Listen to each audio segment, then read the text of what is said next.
so close to the Absolutely. airport. Berzin Wagmar is also with us now live, in fact, on the broadcast, a foreign affairs expert. He's in fact joining us live from London. Berzin, we've heard from your Prime Minister, Keir Starmer. Of course, he's condoled the lives of the British citizens and the others who were on board this aircraft. King Charles, in fact, has also issued a statement.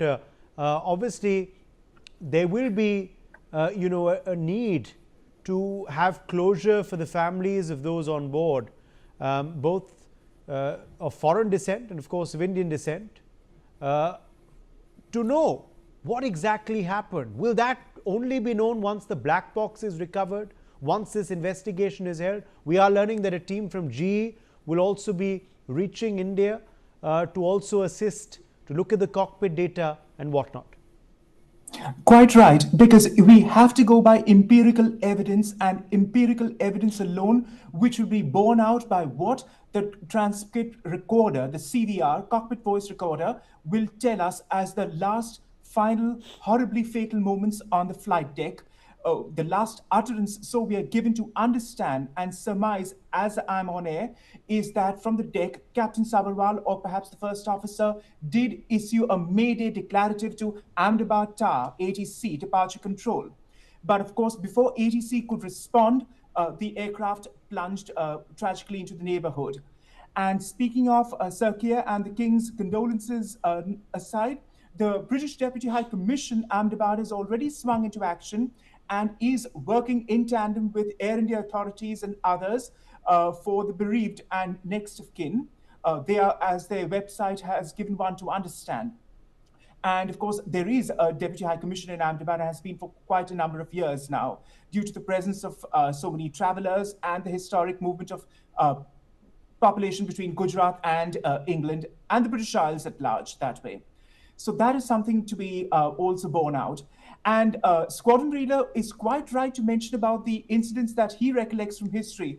And Squadron Leader Mithru, you'll also bear me out that the Indian Airlines Caravel in 1976 crashed on takeoff from Bombay's Santa Cruz, and it was barely 1,000 feet high, but there was an engine failure, which we only got to know thanks to the recorder and the investigation, which led us to discover that there was an engine failure there, which led, and the Caravel is a twin medium body jet.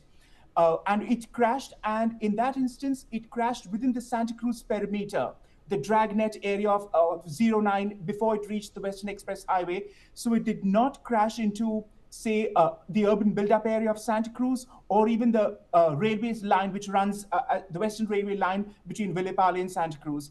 That comes to mind.